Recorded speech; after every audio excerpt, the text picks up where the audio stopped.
Hello and welcome back to the Lich Please podcast. It's been a while. Um, that Christmas upload schedule went well. I think we mentioned multiple times in the episode it'll go out on this date, and then they ended up going out in January, months Yeah, after we originally said. But we're yeah. back.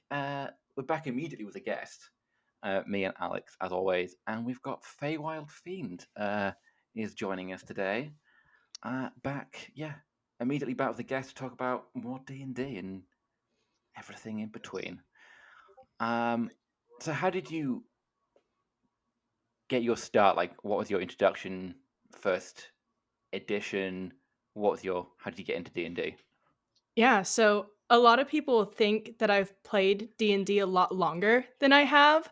I'm pretty new to this whole world. So back in I think 2021, I had sort of friend group that I knew but wasn't, hanging out with them on the regular, and I was at a coffee shop with my husband, and while there ran into one of those friends and I wanted to chat with him, but he's like, "Oh, I got to go to D&D."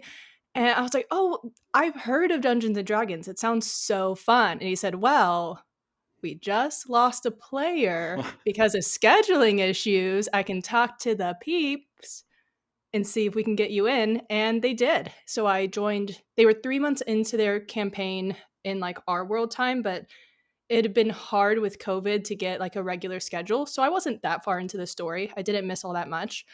Um, and I played a Circle of the Moon half-elf druid, like I think almost everyone does for their first character. And we played that campaign that lasted 2 years. I think our like big finale was on just about the 2-year anniversary of when they started. And after that, I started running Wild Beyond the Witchlight, which is what we are wrapping up now. We were supposed to wrap it up like a month or two ago, but it just didn't work out. So we'll finish that in March and it'll be great. So I just was a player, and my first time DMing is actually a really fun story that I'm kind of proud of. So we live in Oklahoma, which is notorious for really bad weather. And it was a Friday night. My friend and I wanted to go out to a cool local bar and just have some drinks. And no one was down. I mean, we knew it was kind of rainy, it was kind of cloudy, but we're like, why is like no one responding to our requests? Why does no one want to go vibe? And we get this call from one of our friends who had been texting saying, "Hey, are you in this town?" And we're like, "Yeah, we are. Like, do you want to come hang out?" He said, "No, you need to come to our house right now. There's a tornado warning. There's actually multiple. Like, you need to get off the streets." And we're like, "Oh, I thought it was just a little drizzly." So we go over to his place. His girlfriend's there, now fiance. And so four of the six are there, and we're just hanging out, waiting to, get on the road when it's not dangerous. And we were just kind of bored. I said, "Well, what if we play some D&D?" And, we obviously can't do our normal campaign. Two of our people are gone. But I was like, I'll DM. I'll put something. Yeah, I just need like 20 minutes. Give me 20 minutes and I got it. And I just looked up a dungeon on Google and just decided to put a Fey dragon in there and throw zombies in a few rooms and like fill the place with mimics that laugh at jokes. And it was iconic, if I may say so myself. We had a great time. They still talk about it. Makes me feel real good about myself. But that was the first time I ever DM'd, was 20 minutes of prep, really weird concepts during a tornado. Honestly, that's the best way. Yeah. Such a trial by fire with that, just being thrown in the deep end. That's honestly, the best way to Truly. go about it. It was a great time. I'm trying to. We've had so many guests on now who are sort of like content creators. I've been like, people think I've been playing this for a while, and it's been like, I think you're the third guest, but like I've only been playing it a few years, and it blows my mind every time. I'm like, you've learned so much in such a short period of time. You don't know that. You don't know how much I know.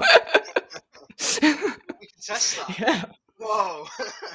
Oh, nice segue. First segment. Right, so explain the rules. It's been a while. Basically, what happens is I will read out a few stats of a monster without naming the monster. You two will like buzz in, make a sound, whatever, and tell me your guess. After the first guesses, if you guys get it wrong, I'll do more stats until I've done the whole stat sheet, basically. If you guys still don't get it at the end of the stat sheet, no one wins. It's always guest versus Iwan. You know what? I don't know the current score. I'm gonna say I think it's like I'm losing. 2-1 or 3-1. It's 2-1 guests. Yeah. I am losing. Yeah. Hopefully he'll lose today. I don't anticipate this going well. You might get a But- chance to tie it up. For clarity, I think we have had in the past pseudo dragon. We've had a zombie. We have had, and then it. We've had one more, which we can't remember. I don't remember the other one. Was it owlbear? It wasn't I owlbear. think it was, yeah. Was it? Yeah, I think it was actually an owlbear. You lost Yeah, that one. Yeah. Whoa. No, you're right. It was owlbear. It It was owlbear. Yeah. Blimey, right. It's always common monsters. You know, that's just the standard rule. Well, I say common, like well-known ones. Cool. Right, is everyone ready? As I'll ever be. Fire Nice. away. Okay, we will start with armor class, hit points, speed. Its armor class is 12, its hit points are 2d6 minus 2, and its speed is 30 feet. Okay. Armor class 12. So natural armor. I mean, I figure most monsters are going to have that. Yeah. And like super average speed. Yeah. It's not crazy beefy.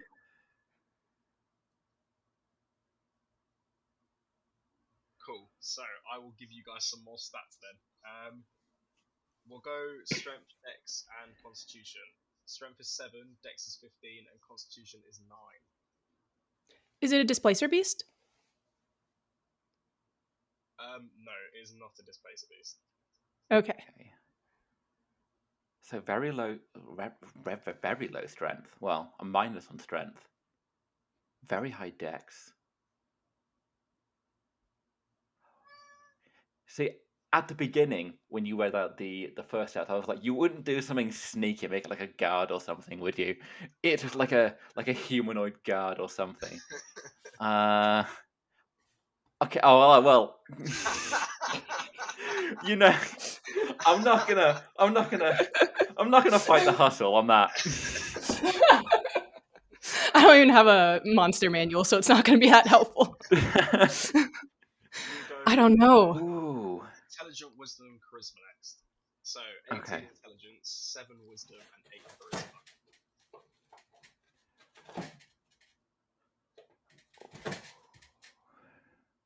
So it's really smart and really fast, Yeah. but not very. Is it Edward Cullen?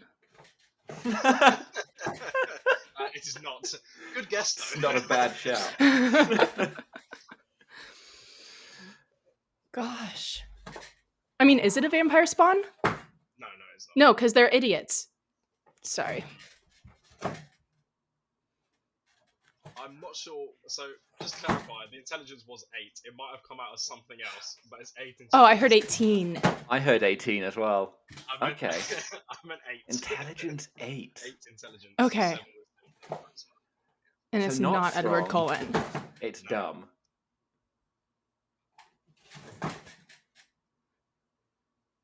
So it's dumb and weak but fast. Yeah. Oh, gosh. Sorry. My cat. Stop it. It's all good. Don't worry about it. He's tearing up cardboard. I don't know.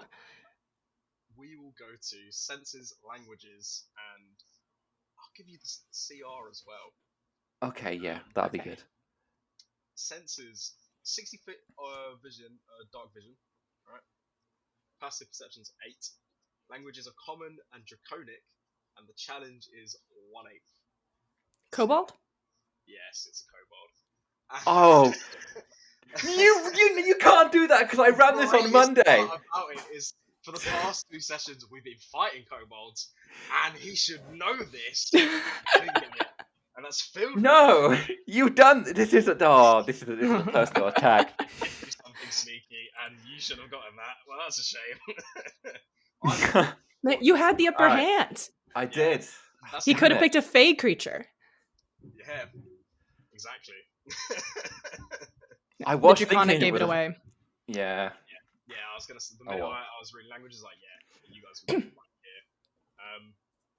I thought Iwan would get on a HP because it's 5 HP. 2d6 minus 2 is like 5 HP average. Is that why you didn't read out 5? Yeah.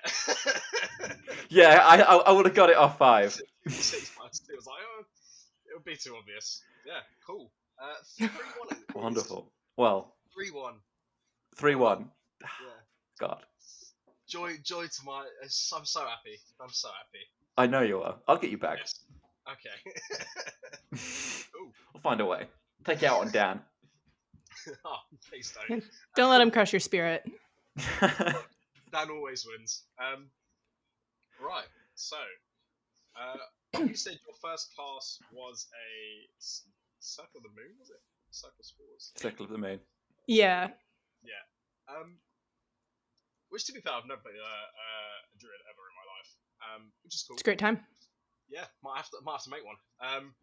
So, in terms of like every class you've played since your first one, favorite class and subclass.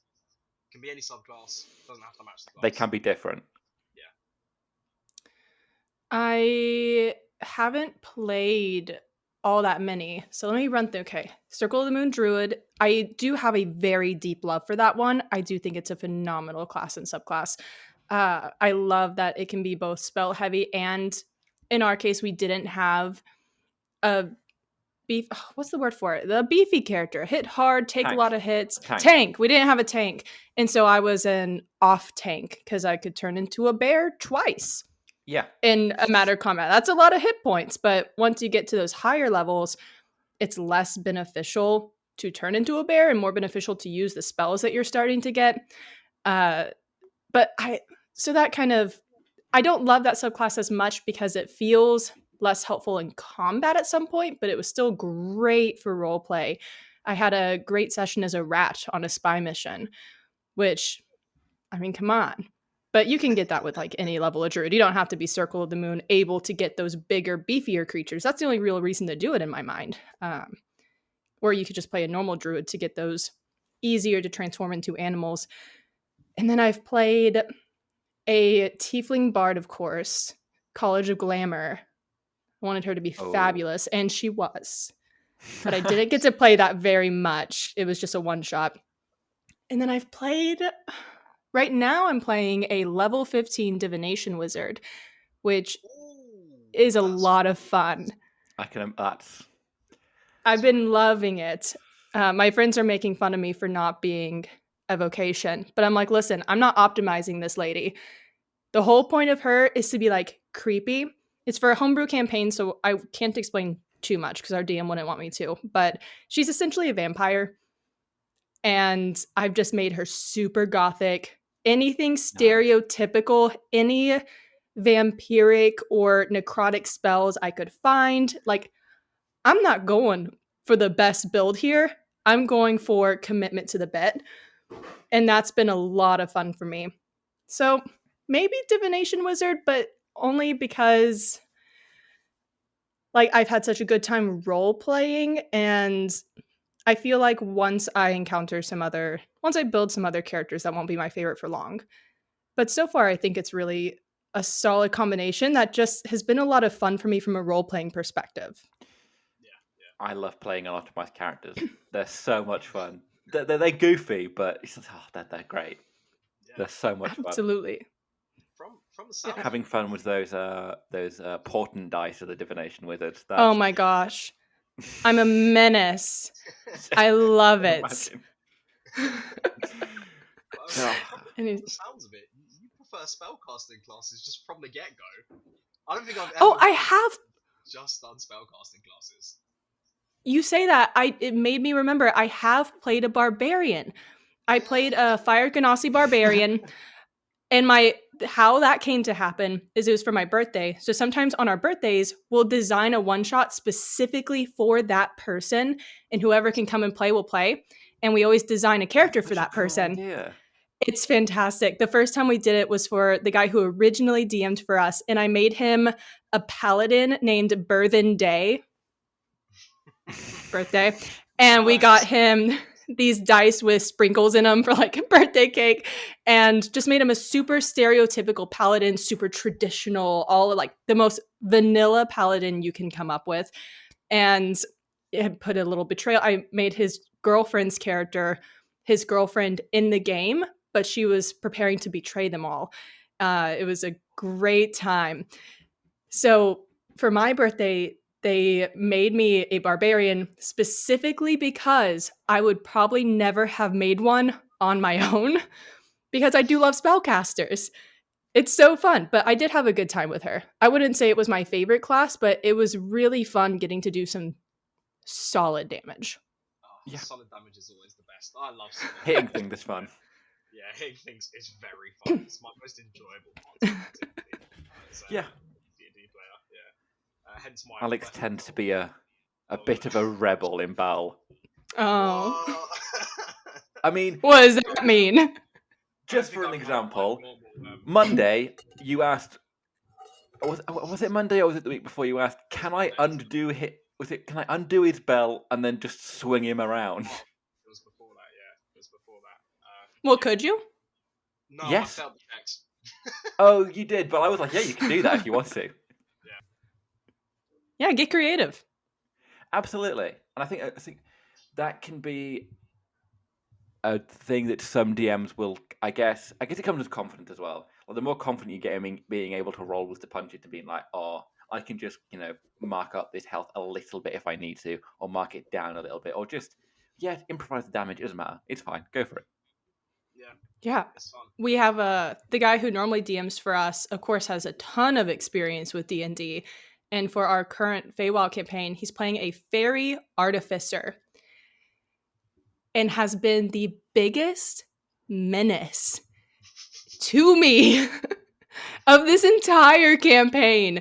And the number of times he has used heat metal to Yeah. demolish yeah. someone's HP.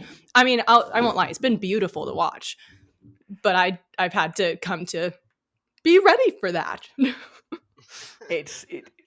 It's an experience I'm hoping to give Alex soon. I'm hoping to not get the full force of that experience. Yeah, I'm nervous for that. I'm sure I'll be fine. Yeah. No, I love martial classes, and I do enjoy the flexibility, because I'm alright with spellcasting classes, but then I just, I've done my spellcasters. I've done a few, so yeah. Okay. It's all preference. No, I'm on the opposite end. Yeah. Yeah. I love the spell opportunities. I think it's the first time I met someone who started as a spellcaster, at least on this podcast. Because I was told to start as a spellcaster is hard if you start D&D. I was told, I agree. Yeah. It's just like, do a martial subclass. When you get used to it, go spellcaster. I was like, alright then. Sure, I'll do that. And I feel like that was like the general thing that people were told. But starting as spellcaster, fair enough, yeah. Druid as well is pretty cool. Yeah. Yeah, well, Druid you can do either. You can. Druid is one of those good ones, like Ranger, that I think sits nicely in between the sort of obligatory spellcaster, obligatory like melee character, and you can dip your toes into whatever sort of field you want to. I think it's a good starting class. Well, I didn't have a hard time with it just because, one, I studied, and the way I viewed it, I just simplified everything going into it. Like, okay, in combat, action, bonus action, move. Know how much movement that's never going to change unless I pick a certain animal. Bonus action, not that many options with the druid. Sometimes I just use it to say mean things.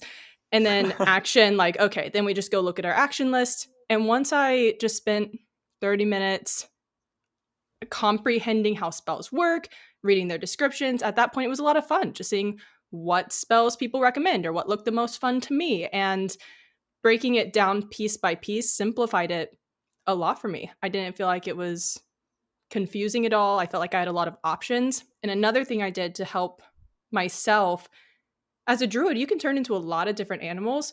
So I had a page of just a list of animals that I could turn into, and each of them had a link attached that would bring me straight to their stat block. And doing that, I also then was able to make little notes by them with stars. So I knew, okay, if I have to dig, badger. Like, make a quick choice, badger's going to be the best for digging speed. If I have to go really fast and nothing else, I think it was maybe warhorse, like, because that also gives you the chance to defend yourself a little bit. I just made lists of if you were in a pinch, and it saved one of our characters' lives. He stepped on a trap, released it, thought he had properly counterbalanced, didn't, got buried alive. He would have been dead in 2 minutes. But I had Badger on hand real fast. Damn. No. I should do my That's such a homework. good idea. Yeah. Fair enough. Yeah, that's a very good idea. Yeah. Yeah. Yeah. Don't be giving Alex ideas. My campaigns will get harder. Mate, if Dan dies, Make more interesting. Yeah. Oh, yeah, so many. We've talked about it before, but I ran a very scary encounter. Well, they had a slard, and then the paladin was like, "Nah, command duel," and I was like, "No." And then the rest of them just dunked on him, and I was like, "This is so boring." It was so much a fun encounter. They'd split the party, and I was like, "Oh, is it going to work?" And then they already make things interesting. They're an innovative bunch, which is They always I think, change the your best. plans. Exactly, and that's the best way to. Yeah. It's great. I'd say so. I'd say we're innovative. Yeah, we just do things. Just like every D&D party, you just never do what they want you to do. Just go do something else. Yeah, it's the best way to do it. Yeah. So,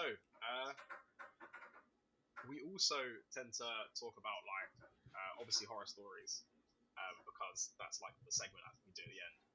But personal horror stories. Have you ever had a horror story from D&D? Obviously, you play with your friends, so it might be unlikely. But have you ever heard have they had one, or has anything gone really bad in like a session or something?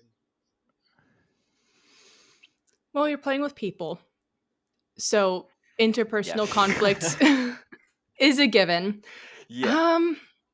No horror stories. There have been moments of tension where one person did something that no one was happy about, or said something that was not really the best thing to say, but nothing has ever been detrimental. And we have a close enough friend group that after the session, if it was a big enough problem, someone will approach that person and say, hey, kind of uncool. Like, can we chat about that? And we're able to recognize, okay, someone didn't do something exactly the way they could have. It was maybe a dick move, maybe, uncool. Don't do it again. Let's be chill. And we'll just keep going. And I think that's we say it every time we read one of these horror stories, but the solution 99.9% of the time is just open communication. And it's for such a social game, I think so many stories have so little communication between the people that are playing it, and it's baffling that you can just be like, "Oh, I've got this issue, but I'm going to keep it bottled up and not talk about it until I explode because it's bothering me so much." You just need to be able to be like, it's going to be an awkward conversation sometimes, and it's not going to be comfortable to have, but that is going to save you so much discomfort down the line. Absolutely. Just And especially knowing not to do it, though, in that moment is sometimes best. When you try to confront someone in front of 5 or 6 of their friends, defensiveness instantly, but they probably already know by the reaction to the room that they screwed up. And so giving them that time to sit on that and then talk to them later gives them a chance to prepare themselves for that potential feedback and be able to say, yeah, I actually already know. Like, I'm sorry. But we also like to ask the complete opposite. Is there a moment like you've been playing and you've been like, wow, that was amazing. That was such incredible. This from the DM or from other players at the table, and you've been like, damn, that was peak D&D. Yeah. Oh, there's so many. Everyone says that. I love hearing all the stories.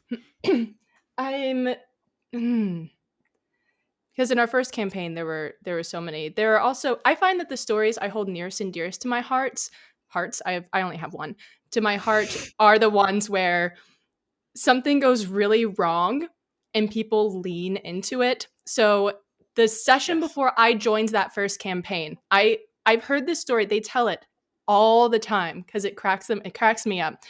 They were coming up on this farmhouse and they knew there was a hostage situation, orcs everywhere, and they decided, okay, we're going to sneak attack, heist this. And so we're going to split the group, but then sneak through and take out orcs one by one. And that's how we're going to get through this. We're going to come in on both sides of the farmhouse. One group, our rogue and I believe the warlock, were nerfing. Great attack rolls, great sneak rolls coming through, killing orc after orc. The other two, which I kind of think of as Dumb and Dumber in this situation, all they did that entire time was fight a drunk orc in an outhouse. They opened that door, and the rolls were so bad. The other two, left and right, taking him out. These guys are just laying it out with him. They couldn't get it done. And so that's one of my favorite stories of them just, oh, it's terrible, but it was hilarious. And then anytime that there's just great role play, I think of the bullywugs in Wild Beyond the Witchlight. There's an area around a hag's hut where there's a community of bullywugs, and they're crazy. There's like, they have a monarchy, but there's constant coups. So every few days or weeks, there's a new king because they keep killing each other.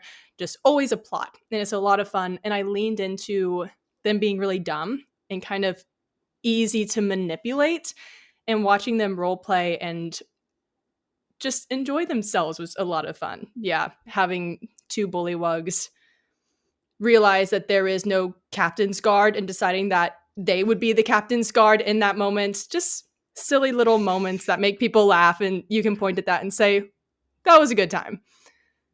Gosh, I feel like I have better stories than that. That's just off the top of my head. No, that. But it's sometimes like it's the simpler ones that are just, it's like just the better ones. They're good. I'm trying to think of anything that you guys have done. We've done a lot. Yeah, I You've want to done a know your lot. stories. There's one that you weren't involved with, Oh. but I ran a Fantasy High sort of Dimension 20 style campaign Ooh. once, and they'd taken out this guy, and then they'd like hidden his body somewhere, but they'd also taken his like bank key because it was just on his body when they found him, and then they went months later and they figured out that they had something at the bank vault. He was like, "We'll go to his bank vault." They went in, but obviously his body had been found months ago, and these kids walk into the bank and just raid his vault, and they're exiting, and like they got the stuff, it's all grand. They were like plotting what they're going to do next, and then it was like the police turn up because you've entered a guy's bank vault who's been dead month, and they were like, "Shit, didn't even think about that," and they get arrested. Oh my gosh. And it was just like something I was like, "Huh, this is just they've not thought about this because it's been 2 sessions or so." But for me, I was like, "Okay, I'm just gonna note that down." Save that for later. That's great. That actually, that reminded me of a story I do have. It was a one shot we did. I was running it in the Feywild in the Winter Court, and it was supposed to be a really intense, fast-paced story where my goal at the end, and they knew this, was to kill them. But it would contribute to potentially a future story. And their goal, of course, then is she's saying we are 100% going to die. No. No, we won't. And they were level 15, so they were really beefy. And it was a very intense night, like a lot of running and fighting and just quick decision making, which is also really fun in its own way. But I had to turn down the music at that one point because they were like, "Hannah, it's too stressful. Like, turn down the music. It's too much." But at one point, this is the Feywild. So I told them, bring weird items, bring weird abilities. Like, I want this to get weird. And one of them polymorphed himself into a T-Rex. Then rolled, he was a wild magic sorcerer, and the wild magic table first made him blue. So he's a big blue T-Rex. And then again, big table, this wild magic table. Many things could go wrong, or for him, terribly right, when he went one size bigger. It was just this massive T-Rex, blue and glowing at one point. We got to the point where he was big blue glowing T-Rex on the battlefield, and at the end, he actually was able to polymorph himself and one of our other players into birds in a moment of like real intensity and escape, which they were never supposed to do. But I didn't think about their high level. They can turn into something that flies. Obviously, they're going to get out of here if I don't plan for that, and I didn't. But his T-Rex, it was beautiful. Oh, the Wild Magic Surge table is a constant thing that haunts me. Well, I'm thinking, he's going to turn to a teapot. He's going to have fire cast down on him. No, he's going to get bigger and more dangerous is all that's going to happen. It's never the bad thing, is it? It's always something that benefits them. It's never... Never face the consequences of their own actions. Unfair. There is the famous double elf story, Alex.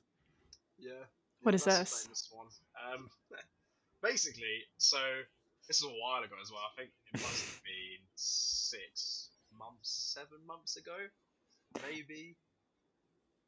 Possibly. I don't remember. It was like halfway through where we are now, I reckon. So probably about 6 months ago. So yeah, so we had just finished a big fight, and a lot of lore, like background lore and backstories of characters have come out. Mine already out in the open book with my character. Everyone else, not so much. So it was great to hear all this lore, all this background stories, right? But everyone started interrogating each other because a lot was happening, right? A lot of like important information that could or could not relate to like the main storyline. So one of the characters whose backstory who's very secretive went to... It was like 15 sessions in at this point, and half of them didn't know what the other person's race was. It was like nobody knew anything about anyone. Oh, it was intense. Basically, everyone claimed to be a half elf, apart from me, who is a Goliath, and just said he was a Goliath. So yeah, everyone was just like, "Oh, we're half elves." They all looked like half elves. No one knew any better. I thought they were half elves for a while. All right. So, yeah. One of the more really secretive characters went to the bathroom, and my character was just like, "Yeah, go with him. We're going to the toilet together." And we're having a conversation. The buddy system. Yeah, exactly.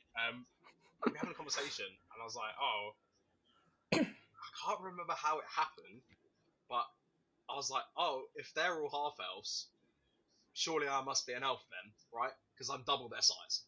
My character's like 7'5", right? So I was like, yeah, surely, right? And then he was like, yeah, and he's also tall. I think 6'5" or something. So he's like, yeah, I must be an elf as well. I was like, yeah, it makes sense. Let's go provide our logic to the party, which we did. And then one of them was like, no, but I'm an elf, and I'm not double your size, double their size. I'm like half your size. So I was like, oh, so I'm a double elf. That's what you're saying. 2 elves in a trench coat. Exactly. So I was like, cool, I'm a double elf. So we must all speak the double elf language, right? Which is giant, because that's what I speak. So I'd read books and be like, yeah, this must be like ancient double elf writing, and it's just written in giant. But no one else speaks giant. So as far as I'm concerned, I speak double elf, and I am a double elf. And it's now canonical in the lore. It is written down on the Discord somewhere. I'm not at all surprised that a Goliath is the one who came up with the double elf language. Yeah. A lot of stupid things has been said by my character, and I love it because it's fun. Yeah. So, it is. That's a very culturally significant part of our campaign. Thank you for letting me in on this. Yeah. I'll be sure. Fun, yeah. It's deep dark Dan lore. It is. We actually have on the Discord we use to play. We have a channel section called Dan's Fun Facts, basically after my character, and I will just write a random fact. Might not have said it before. I'll just write one in. Really stupid. It's properly like, it could be something immensely traumatic to regular people. Like, one of them is when he was 3, he killed his cousin by playing a game called the axe throwing game, where you just throw an axe at someone and have to get as close to their head. Like, obviously, he's a 3-year-old, so he killed him. And I was like, yeah, it's a fun fact. Like, yeah, Dan's cousin died. Fun. Yay! Yeah, so There's yeah, it's great. I'd play a goofy character and I love it. It's the best way about That it. is great. We need something like that. We keep a OneNote of different session notes that anyone can contribute to. We do have an iconic quotes section. we have a quote section. Oh, good. Everyone needs a quote section. It's so Everyone much needs fun. one. Well, you can't let yourself forget those moments. True. I feel like we haven't had a quote in a while, but now that you've mentioned it, I feel like it's been a long time since a funny quote has come out. You need more iconic behavior to go around. True. Got to refresh yourselves. I've got to check the quotes now. See what we've got. Oh gosh. See if I should pull up mine. Yeah, I don't even know. Um, Might not be worth tracking down right now. One of the quotes is our paladin said, "Does divine sense have penetration power?" Oh, That was referral to we were in a dungeon with wolves. like He's trying to find out if he could does the divine sense pass the wall. you can't use the word penetration. That's always going to turn into something. I want to fist that eye hole. Roll to double fist. We have a weird thing about holes in our campaign. Why is that such a present joke? It's a big thing for us as well. I'll be honest. Yeah, I have no I think this idea. might just be a universal bad D&D behavior. It might be. It genuinely might be. I think we're all just immature. Yeah. just scrolling back. I think a personal favourite of mine that I've just found is, and I don't remember the context of it, but apparently I once said, "I don't want a flower, I want my family back." I know what I that have is. no idea of the context in that. This was so at the start of our campaign is we made a very bad mistake and got this whole carriage basically killed. Right, we made it to Oh, the next I room. remember. We were escorting them. Met this really grumpy guy in a tavern. One of us decided to go over and speak to him. He's like, "Oh, I hate you lot. You guys got my family killed." And she was like, "Oh, here's a flower." And that's where the quote came from. He's like, "I don't want a flower. I want a family back." Let's fix it. Sorry. Yeah. Yeah. I'm apparently on record for having said, "Please don't hit on my giant snail. He's asexual." Setting boundaries. I don't remember the context for that one. Setting boundaries. Roll with advantage because you've already consumed some of the hag. That was a Constitution saving throw. She wanted to eat the hag once they killed her. Nice. Yeah. Yeah, I mean, the quote section is always very interesting. I've reached the part where we talked about smarts, and it's just I detect stinky people. Because for what is it? Detect good and evil. We've got Oh yeah.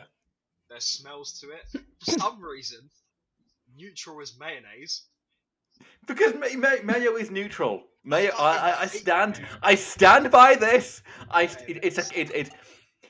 We're not going to open this bag because it's a constant vein of aggression in our party. But I stand by that mayo is neutral. There is regular debates that mayonnaise should. Is this a character or are you talking about mayonnaise? Mayonnaise. Yeah, this is the smell of mayonnaise is the neutral for.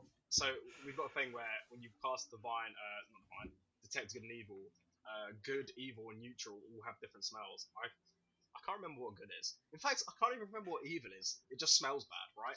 But neutral. was Probably like described- rotten eggs. Probably, yeah. I think like, so. Like mayonnaise, in my opinion. But apparently mayonnaise. No, mayonnaise is an evil smell. Exactly. Mayonnaise is an evil smell. Yes. If Oh. someone were to cast any spell and I instantly smelled any kind of dairy, I'd throw up.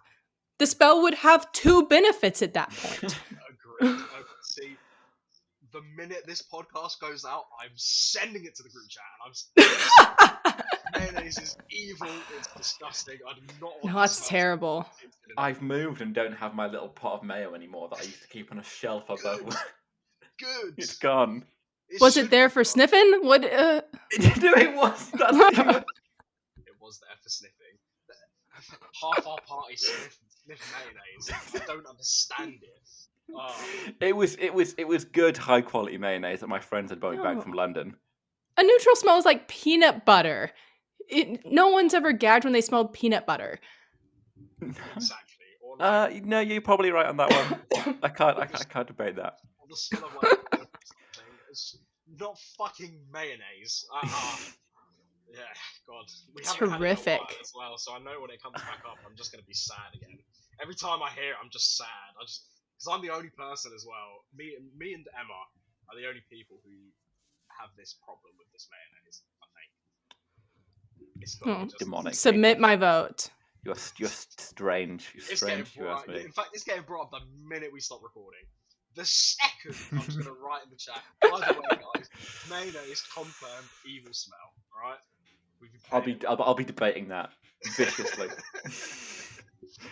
So you have mentioned that you have DM'd.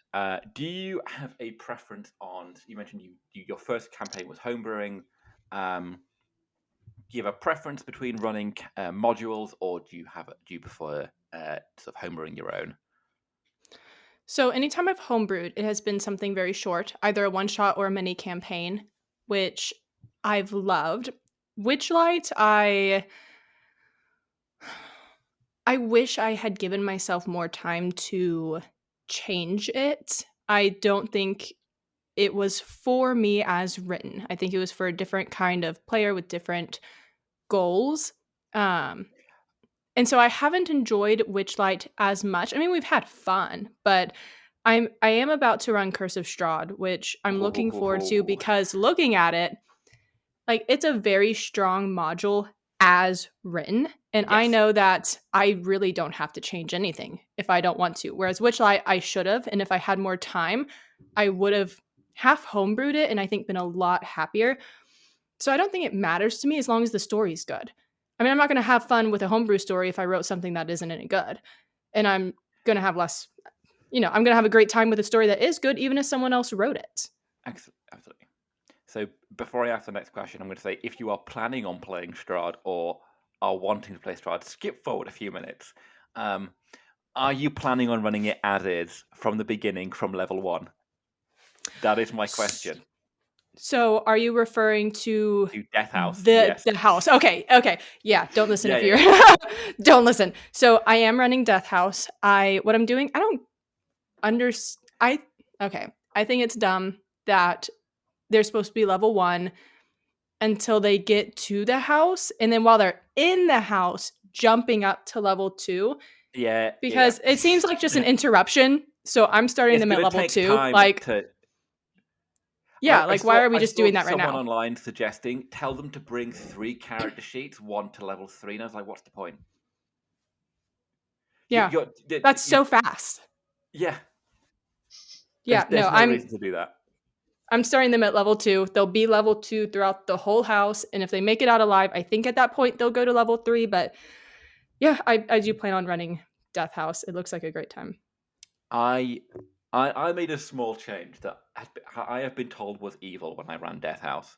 Okay, what is it? I gave them a. There, I know this story is evil. I gave them a puppy right at the start of Death House.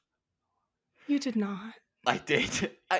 I'm a zoologist. What is wrong with you? All my friends are zoologists, and I was like, "Oh, this is gonna be fun." They loved that dog, and at the end, one of them was like, "We've got to kill the dog," and then half of them were like, "No," half of them were like, "Yes," and then one of them was like, because of the sacrifice. The yes. No. But it was such a roleplay wise, it was a very fun experience. They hated me. They didn't speak to me for a few days. It was fine, but I wouldn't either. I mean, I kind of want to do it now, but that's horrible. Yeah, it's such a fun idea, and because it is a disappointment to that one player if they do go that route that does die, because they do have to come up with a new character. In this, they get the sacrifice, and no one has to roll a new one. They have to face the shambling mound that's just sat in the corner waiting for them. But I don't know if this is how it's written in book. I've seen a campaign where people played it that it was per person one sacrifice if it was something small, like a rat or let's say a puppy. Because if it's just one person and it's one life that's not intelligent like a humanoid would be, that it only counts for that person. Oh. So they can get out, and they can deal with the consequences of what they've done emotionally, but everyone else is still stuck until they make a big sacrifice together. Oh, okay. Yeah, I can see how that would be. Yuan would have given them 4 puppies and made them. I kill would them. give. I would have. To be fair. Emotion. It's individualized trauma. Yeah. If I was there, right? If I had known you and you'd have somehow invited me to that campaign and I saw the puppy and you had to sacrifice it, I would have written a new character on the spot. I would have killed my character. I'm not getting the dog. The dog's not dying. They didn't care enough, right? New character like that would have happened, right? From the backups, from the reserves. So you're saying a group of 6 zoologists didn't care about the puppy enough? Oh, trust me, they cared. They really cared. It was so funny. Yeah, well, I remember hearing that story. It made me sad for what you're going to do to us. Actually, is when I heard it, I was like, if I see a puppy, I have to leave it. Like I can't have an emotional attachment to any pets in Yuan's campaigns. I'm just gonna leave them. Oh, yeah. Yeah. But I've made it very clear. If it's in combat, it's fair game. I'm coming for it. Yeah. Good thing. So you're very careful around. If it has stats. Yeah, it's there to be a hit. Yeah, my players have a giant snail, and they love Jeb. They love Jeb so much, and I've told him Jeb could be helpful to you in combat, but if he has a stat block, he has HP, and he's just been like a carrier for them, like a mule, because they're like, we're not risking his life. We can't risk Jeb. It's very, very valid. It's like we just got a dog. Yeah. Oh my god, I never really thought about that. Oh my god, T got a dog. Oh. T did get a dog. Well, no. So, but Strife has died, and so this was the funniest thing. I guess it was a little cruel by myself and Michael to do this, but so Strife was in combat and was fighting, and another player got a nat 1 right next to Strife, and I was like, okay, so you obviously are either. This was because we've recently implemented crit fumbles and crit fails, but this was before that we did that. So I was like, roll a d6. On a 1 to 3, you hit the dog. On a 4 to 6, you hit yourself, and that's fine. Hits the 1 to 3, does the damage on the dog. The dog dies at that point, but sinks into the ground and disappears. And then the player is distraught, being like, shit, I've killed the dog. The player I'd given the dog to, fully aware this dog's going to come back. Fully aware this dog is incorporeal and will just rematerialize somewhere else, didn't say a thing. Until they get back to town and the dog is just sat there waiting for them. It was a chaotic few minutes. Oh my gosh. Late as well, because I was traveling. You did. I joined the session and all I hear is, Alex, the dog died. So what? I didn't even get to pet it in character. You tell me the dog died and I'm just coming to the session. Like, well, you put me in a bad mood at the start of this session. How could you do this? And then he was just alive. I feel like y'all's group is like, if I had a nickel for every time we've killed a dog, I'd have 2 nickels, which isn't a lot, but why did that happen twice? That's, yeah. I mean, we've killed many things by accident, to be fair. Mainly a lot of people, so that's yes. Good. Yeah. All right. I mean, I've killed a stray NPC. They were in a war zone. Okay, how is that on me? So, Alex has mentioned their little mistake a few times here, and I think I just want to clarify it. I run this campaign for 3 groups. Only one of them has made this mistake. The rest of them are like, no. We've been contracted to carry this caravan to the next town. We're going to stick with the caravan. Goblins attack these guys. They're like, oh, goblin den over there. Let's go find them, leave the caravan, come back. Obviously, it's been raided. I mean, you couldn't... I would be an irresponsible DM if I didn't grab that moment. You had one job. Yeah, literally. You know, everyone shouldn't have listened to my character. I'm clearly going to go and kill I'm a fucking Goliath fighter. Everyone else should have had logic, not me. Alright? It's been proven this campaign I've got the least logic out of everybody. Okay, I killed 3,042 people because a god blew up a volcano, and I asked him to do it again. Alright? And I'm proud of that number. That's true. You did. You Very did do proud. that. Highest kill count.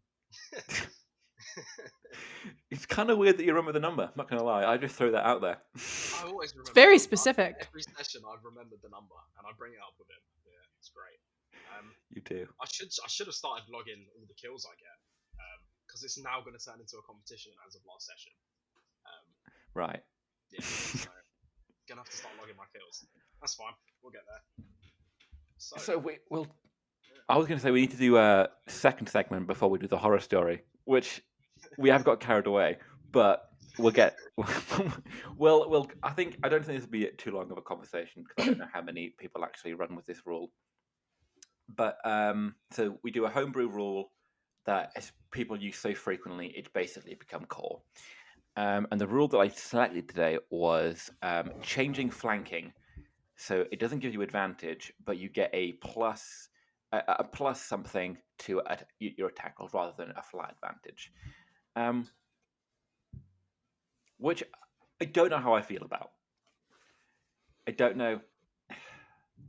I don't feel like it's different enough to Yeah. be all that offensive. Like, I don't feel like this is a right or wrong answer situation.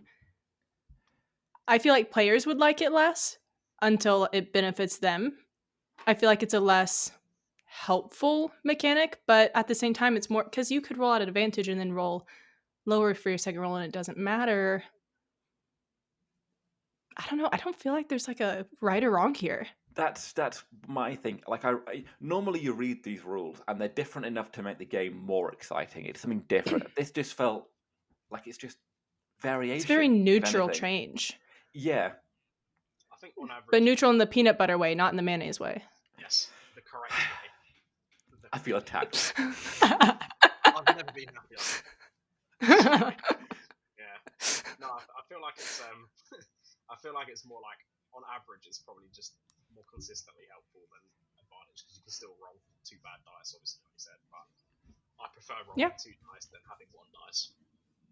Well, it leaves that risk up in the air. Like this could be really great and really helpful. Like maybe you get a nat 20 on that second roll, which you're just not gonna do with the other rule unless you rolled a nat on the first.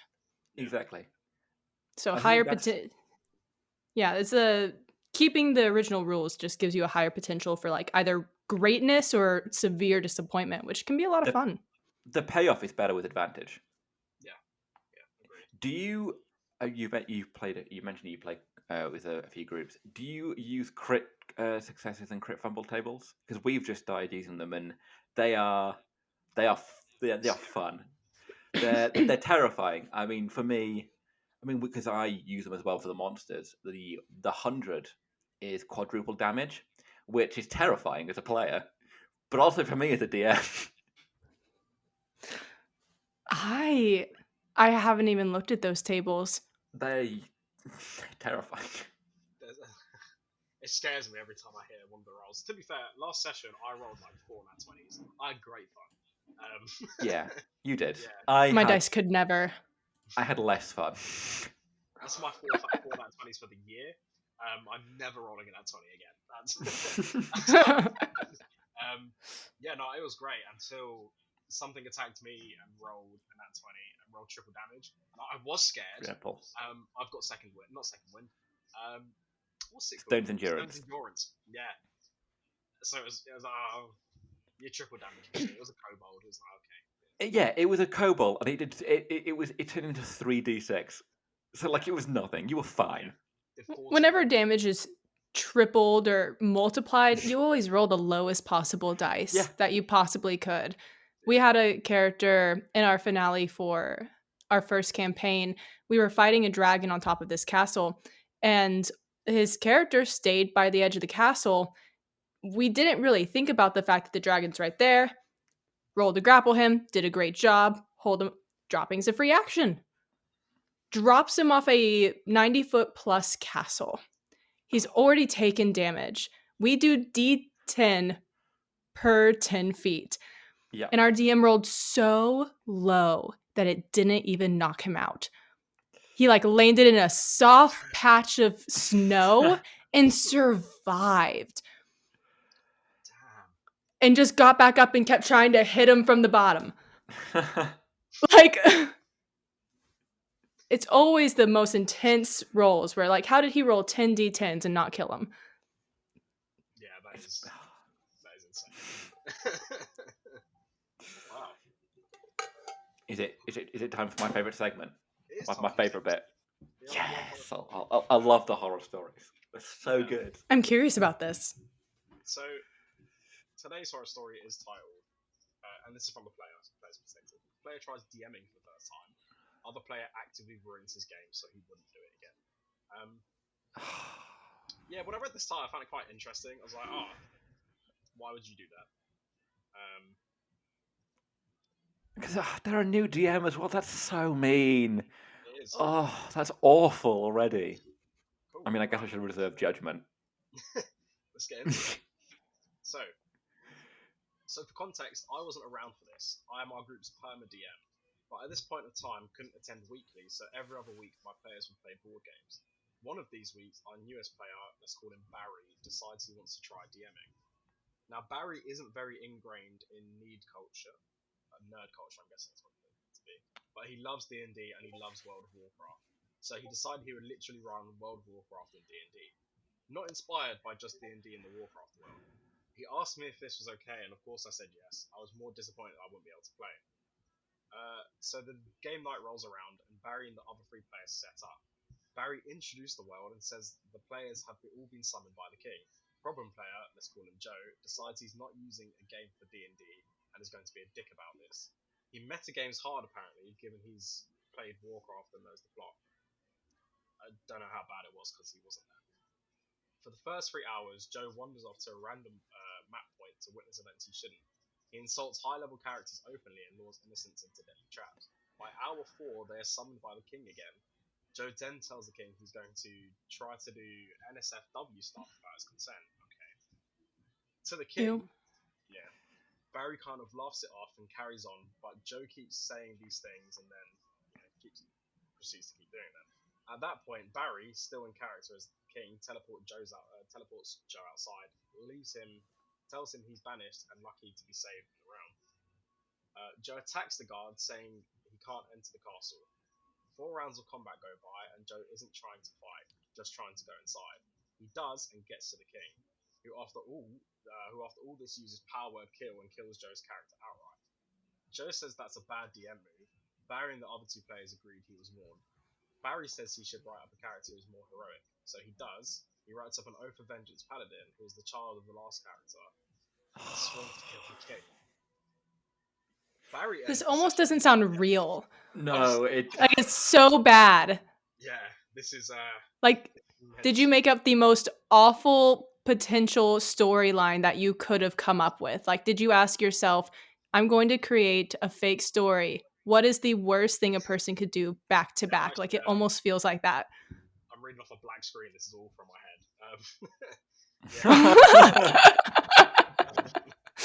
You're lying to us. I mean, it's very well written for coming out of your brain. Great. You should DM. I should. Barry ends the session mid-combat with his random paladin attacking guards. He then quits DMing via text the next day and says to me privately, "We'll never DM again."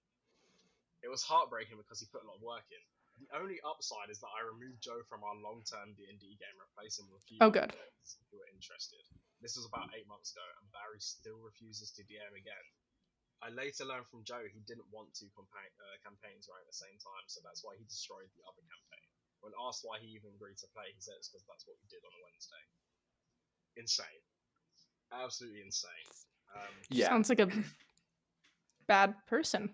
Yeah, yes. I'm very glad that they ended at the end there, that they removed them, because that would have absolutely been my my response to that, is just get rid of them. Like, they wouldn't be in my game. If I came back and had they done that, they wouldn't. I would immediately be like, no, you're gone. There's no excuse for that. Yeah, that is wild. After 8 months as well, I feel so bad for yeah, well, I'm not surprised. Yeah. I wouldn't. I don't think I would. DMing's hard. We had a friend who DM'd for the first time, and she hasn't had the time to DM again. Like, it's just been a time thing, but she did a great job. Like, we all had fun. We still talk about that one shot, still tell stories from it. I still think about it. That I told her that's my Roman Empire. Loved it. And I remember she had that typical DM feeling afterwards of like, are you sure that that wasn't the worst Yep. thing that's you've ever experienced ever? And I'm like, yeah, I'm quite sure. And if you have, I mean, you're going to feel that no matter what. You're going to feel some level of, oh, that was kind of terrible and I could have done all these things differently. But to then have someone actively trying to ruin all the hard work you put in, I mean, that's going to crush your spirit in any situation. Oh yeah, 100%. Yeah, that is rough. Joe is some comment is Joe has the mentality of a 5-year-old. Yes. What was that? The top comment is Joe, as in the one who ruined the game, has the mentality of a 5-year-old. Yeah, he's a child basically. Yes. There's no need for that. Yeah, that is insane. It feels very gatekeepy as well. Yeah, not one. Just in the way that 2 campaigns at the same time is odd. I feel like if you play D&D, you want to be in so many campaigns. Like, yeah. I do personally. Well, and if he couldn't handle that, then why is it up to him to ruin the campaign just because he can't be Exactly. part of it? Like, how bad is your FOMO that you're going to ruin your friendships? Yeah, 100%.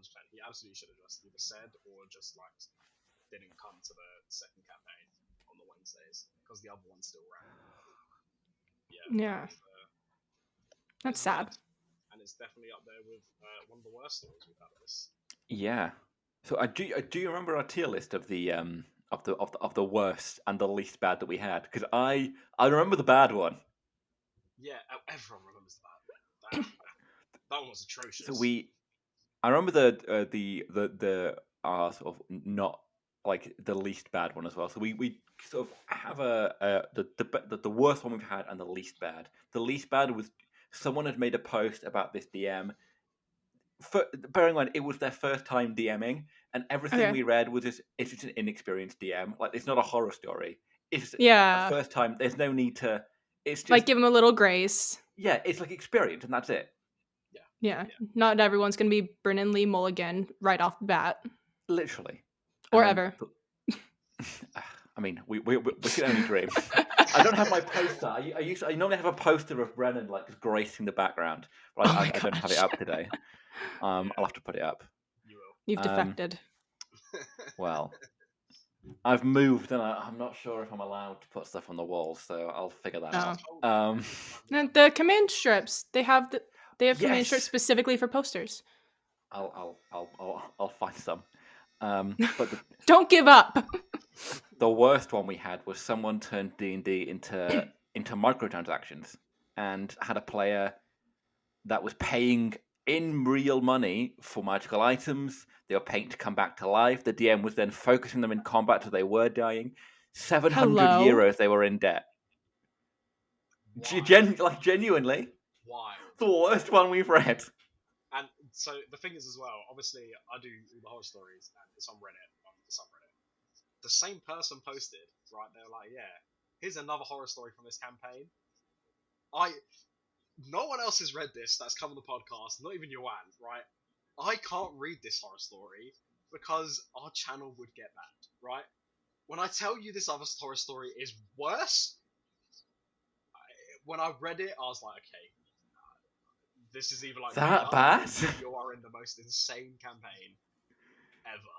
It's wild, the stuff that person is like posted about that campaign. I was like, okay, yeah, that is yeah, it was not good. It was not good at all. I think people should remember, I don't know what the story is or how bad it is or why it's so bad. I think people should remember that you don't have to play D&D. It's fun to play D&D, but only if it's fun. It's a game. Yeah. Why are you going to play if it's not fun? And if people are abusing you, like, you don't have to do it. No, that's absolutely exactly true. Yeah, you can't just stop. Yeah. People need to be empowered. Step away from those guys. Stop them Because DMing. there are so many.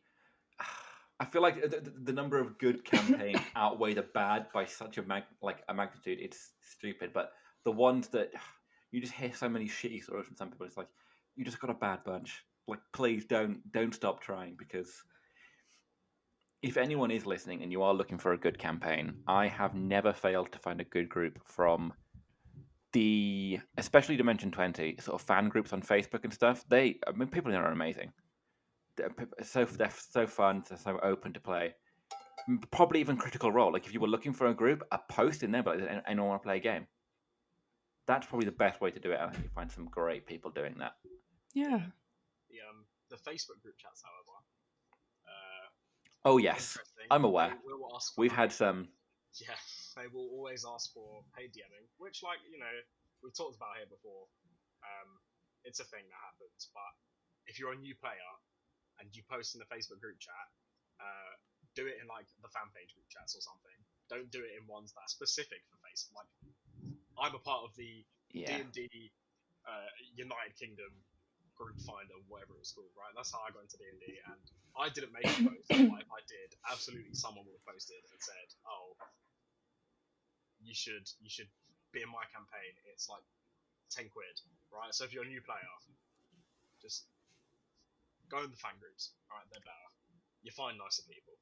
That's what I'm gonna say. Yeah, we've had some interesting people apply to be. I mean, I don't think you probably don't have experience with like finding and bringing in more random people to your groups, but it can be a harrowing experience. I can say that. I got very lucky. I just said, "Oh, D&D sounds so fun," and he said, "Well, last week we lost a person." So, and there was no bad blood from it either. Their schedule just didn't work out, so the group was solid. Yeah. They were having a good time. They'd all known each other for years, and I got let on something really good. Yeah, that is the best way to do things. To be fair, that's like the best outcome. Yeah. It's just. It baffles me, and it just I guess slightly off track, but that some of the like you post this of being like looking for players, the opening messages some people send that they think makes them look attractive to join a campaign is wild. Some of the things that I've read, I had one person ask what the group split was, so I immediately was like, "Oh, it's a barbarian, it's this, it's this, it's this." I mean, I don't think I said barbarian. Maybe I did, because I thought you were a barbarian. Everyone thinks I'm a barbarian. I act like a barbarian. Yeah, you do act like a barbarian. I sometimes forget you're a fighter. And then they went, no, like, the group split, and I was like, "What do you mean?" They were like, gender. and I was like, "Oh." And I was like, "No." I feel like you got. If you're having to ask that question, you're not getting invited. Why does it matter? It doesn't. That happened quite a few times for you though when you asked. It does. On Facebook. Yeah. It happens a lot, and it's upsetting. Every time it's upsetting to me. Yeah, it's not great on some of the Facebook group chats. The messages you get. So people have some weird perspectives and priorities. Yes. Yeah. I mean, I can't remember what creator says it, but they're like, if you treat D&D like a dating simulator, it's gonna go badly for you every single time, and you're going to ruin everyone's time. It's not a dating simulator; it's a social game. Well, it's the same energy as only having female friends because you would secretly date them if they were down. At that point, you're not really friends. Yeah. You're not here to play D&D.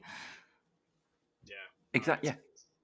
And what's worse is you're not being honest about it. Like, if that's what people want, I can see potential disaster, but like, at least it's honest disaster. If people were to get together and say, "I want to treat D&D like a dating thing," and if people just, had maybe a big club or a big group where I can't see it going well, but at least be honest. It definitely wouldn't go well. I think all three of us could are aware that it would go horribly, but but man, get a film crew in there, make that some reality TV. Come on. I wouldn't say I wouldn't watch it. Like, it would be entertaining. Oh, I would watch it. No, if we're gonna be messy, film it. You know. Exactly. I mean, I've had I guess the opposite, and I've told this story before. And I think I remember messaging the group chat immediately when it happened. I joined a server because they were advertising for players, and they had their what's the word for it? I can think of it in Welsh, but it's you had to fill in this like form identifying yourself and stuff. So I was like, fine, I'll fill it in because it was like name, gender identification stuff like that, which is like and pronouns, which is important. But they also had sexual orientation at the bottom, and I was like, well, I'm not going to fill that in because it's not relevant. The character I want to play is not my gender, is not my sexuality. Like it's irrelevant to my place in this server. And they're like, you have to fill it in, and I was like, but that is not okay. It's irrelevant. None of it matters. Well, it's irrelevant and extremely nosy. Yeah. And then they kicked me, and I was like, well, fair enough, but it's not relevant. It doesn't at that matter point, you don't want to be part of it. Exactly. But I think baffling. It was just... I think we have got so lucky in advertising online in our current group. Yeah. I mean, I got very lucky because You've got two wonderful groups. Yeah, my first campaign online, firstly it was like an American campaign, so I was up at 1 in the morning till like 5 in the morning to play. But everyone was really nice, and it was the guy who walked me through into the server, which was cool. So I'd already spoken to him. And then for Iwan's campaign, I'd like to say now I messaged him in October, and he didn't reply for like 3 months. Right. I messaged him in October, and Iwan got back to me in January, and he was like, yeah, you still want to play? I was like, yeah, go on then. So I got quite lucky. I've not had a bad application. Well, there's been one campaign that I started on Wednesdays. I was meant to be a part of that literally stopped after 1 session because basically everyone dropped out. Which was sad. I was going to play a rogue, man. Yeah, I was going to play. Which was that? This was before I even started playing with you. So this is when I tried to get as many campaigns as possible. And it was on Wednesdays, and it was cool. Like the lore seemed cool. They had maps and everything. I was like, yeah, this is sick. Because my first campaign didn't have maps. It's just imagination, right? So I was like, oh, maps. This is cool. And then basically everyone pulled out. I was like, oh, looks like my rogue changeling is just nothing now. I was like, yeah, it's quite sad. Of course, you would make a rogue changeling, wouldn't you? You would make one. Yeah, of course. I'm going to do every single martial class that exists. I love them. They're too fun. So if you kill off Dan, expect another one. Expect another like martial class or something. Maybe a range. Have you ever played a spellcaster? I have. I currently on my. I say that I currently on my Monday with Americans because my original monk Dragonborn died. Sad. So now Rest I in play peace. we have on the Discord we have like a death log. It's meant to be for all the companions, but it's just my character's name. Even though like 6 of our companions have died, it's just my character's name. I do have gone but not forgotten. Yeah, literally.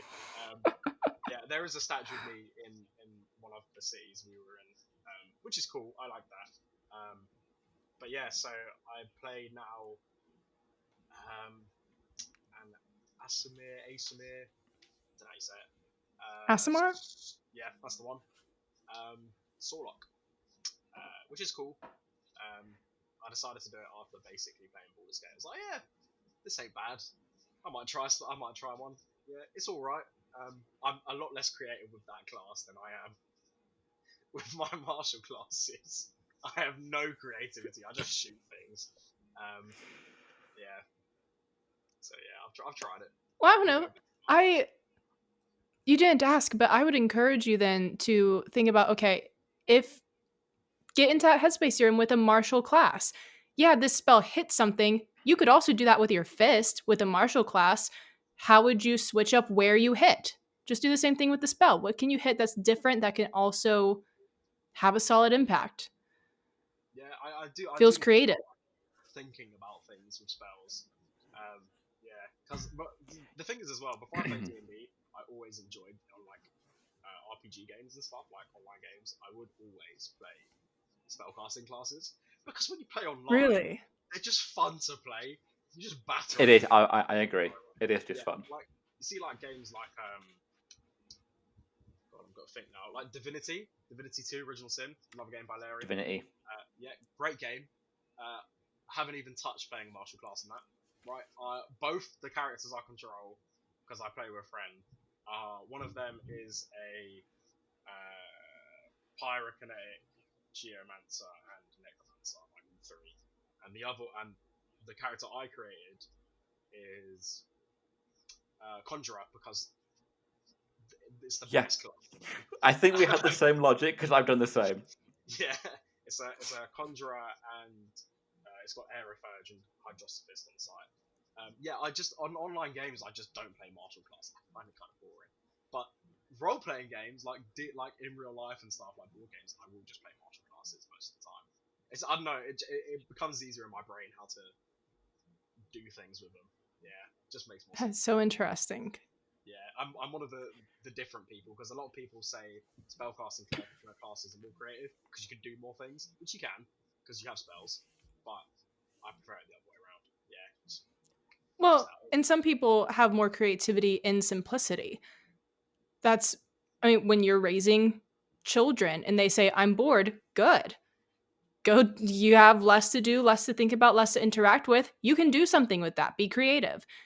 And that's where real creativity is born, is things are a little more pared back and it gives you more space to breathe rather than letting a spell define what exactly you might do with that.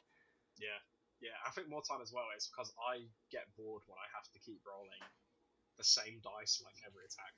Like I hate just sitting there like, oh, I'm gonna hit you with my battle axe. Oh, wait a minute, I'm gonna hit you with my battle axe. I hate it. That's true. Yeah. Actually, now I'm thinking about what you do. That is very true. I don't remember the last time I actually hit someone. Last session we had a whole combat, like 3 different sections of a goblin camp. I don't think I swung my axe once that whole session. No, I don't. I just find it so boring, which is why, because when you're a spellcaster, there's so many spells, it's different. You don't have to roll the same dice all the time. Martial archetypes, yeah, you basically got one dice. It's a bit different. But when I get my subclass, man, expect more fun. It's gonna happen. I know. So many things I'm gonna do when I get level 3. It's gonna be great. People are always shocked when we say that you're 33 sessions in and you're still level 2. Yeah. We've been going over very surprising. Over a year now. How? I just refuse. What have y'all been doing? I refuse to give them level 3.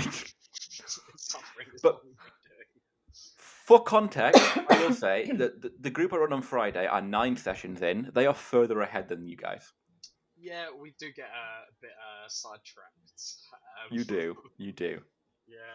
The main, like... I mean, as long as you're having a good time. Exactly. I think that's... Exactly. I mean, you know... It's very different vibes. Yeah, it is. Well, to be fair, I don't know about the Friday group, but we have... I say we. I personally have tried to convert a whole town's religion as a non... You did. Thing. You did try. Yeah. It's just fun. Yeah. Yeah, you do.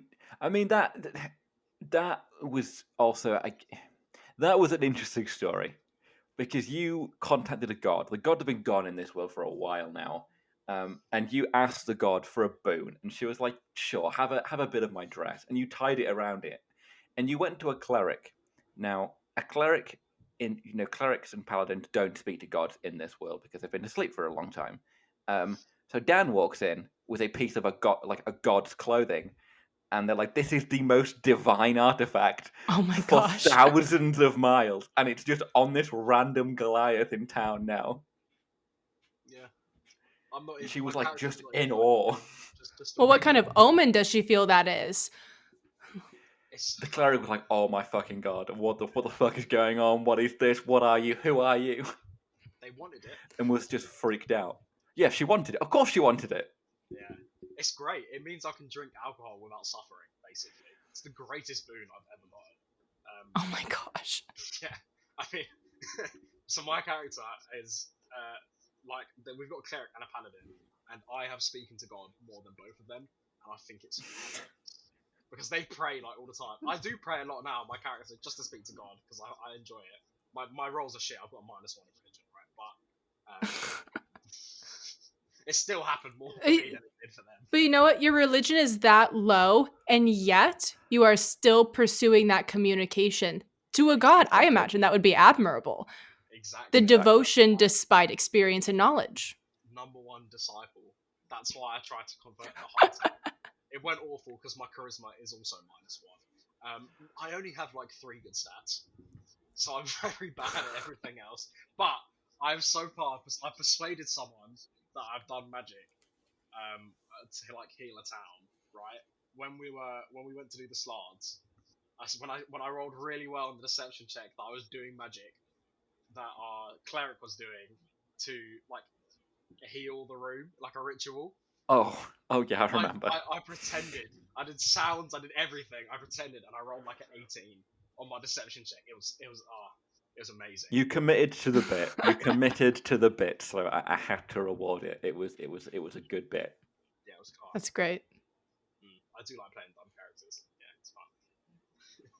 Well, it's fun to be head empty. Yeah. So, do you guys run with rule of cool very much, or are you much more sort of as like rules as written?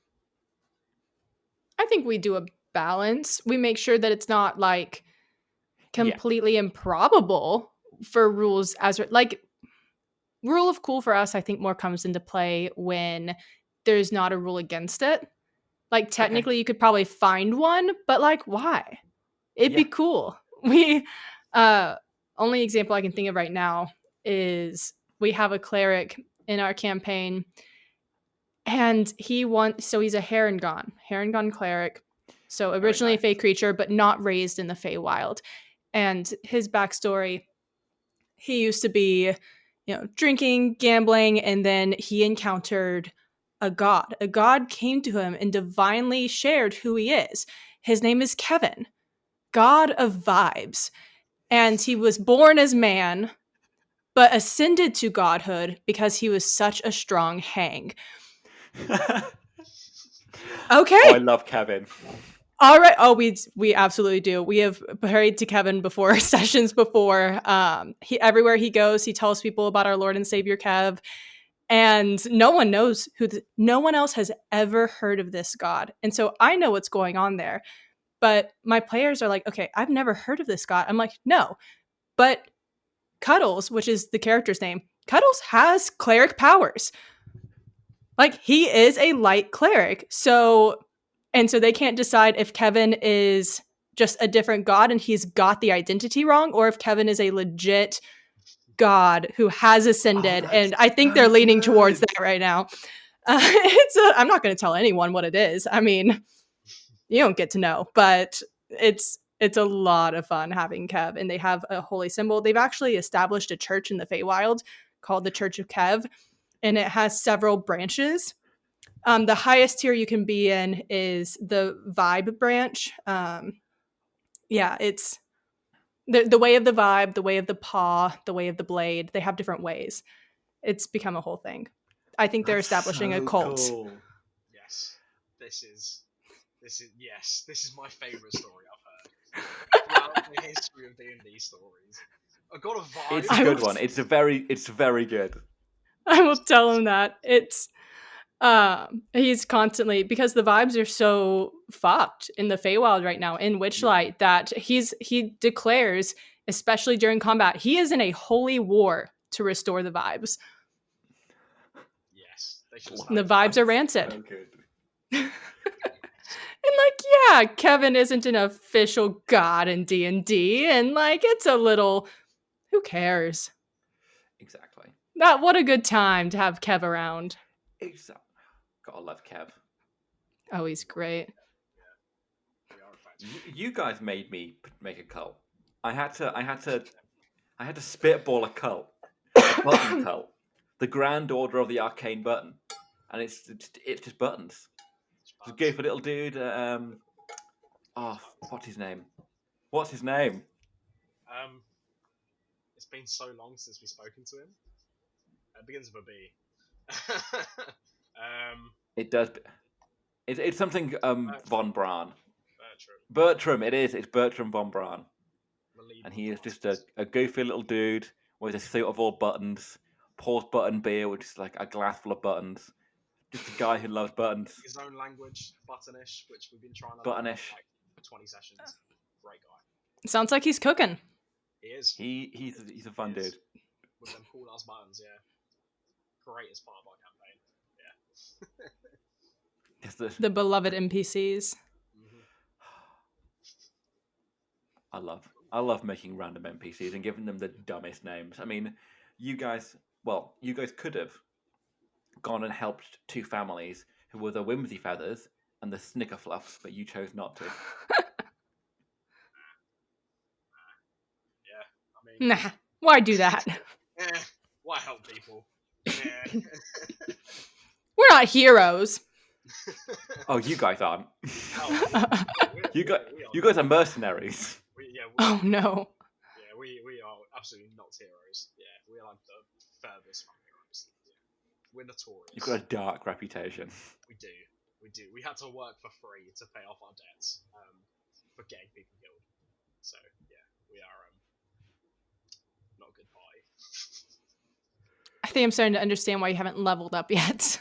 Yeah. I know. They're aware.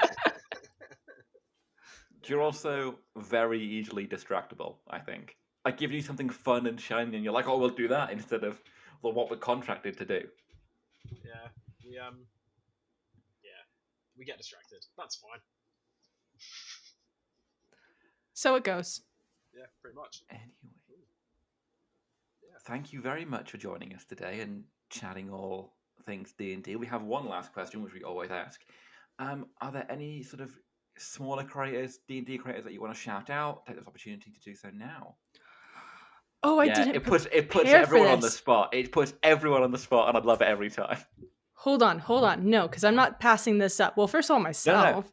I'm a small creator. Feywild Yeah, go for Fiend it. on YouTube. Check me out. I'm great. We'll Let's see. definitely have your link in the description, so go ahead and subscribe, guys. Like, subscribe, comment below. So Exactly, all that good stuff.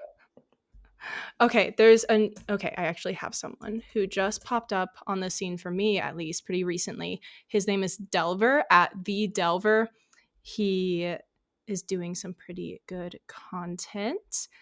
And then it's the only small creator I can think of off the top of my head, but I know I'm gonna think of more later and kick myself.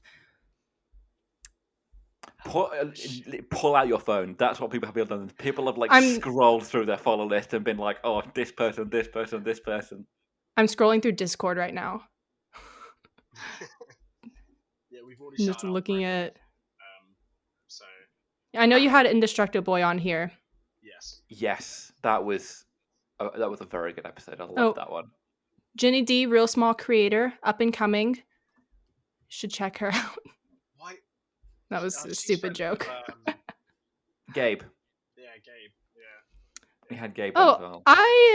I like Val from Corkboards and Curiosities. Kelsey from the Arcane Library. Those aren't as small, but well, I actually don't know how big Val is. Let's look up Corkboards and Curiosities, and that might be it. That might be all I can think of. I can't type things whenever I'm in a rush. Yeah, it's the stress of typing. I know. I mean, yeah, she's a small channel. Corkboards and Curiosities is a small. Ooh, one of her more popular videos, running a female Strahd. I'm about to go watch that.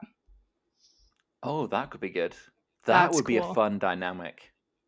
That's real. I've seen people do it, but I've only seen one person do it, so I'm curious what she'd have to say. Oh, and her filming setup is cool. Yeah, Val from Corkboards and Curiosities, Kelsey from the Arcane Library, and Sean from the channel Delver, Delver, and that's where I'll cut myself off.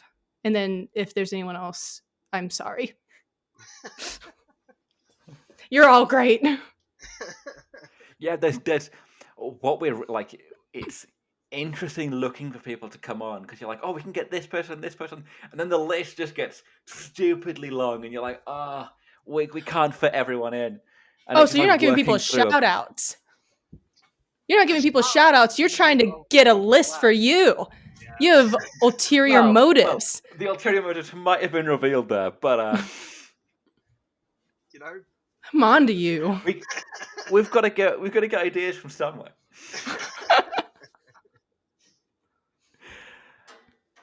Yeah, again, Wow. thank you very much for joining us. It's been great having you on. Thank you also very much for listening. We are back. As it's already been revealed on their channel, we are getting the Eldritch Podblast guys on next week. So very much looking forward to that. It'll be another great episode. Yeah, but thank you very much for watching.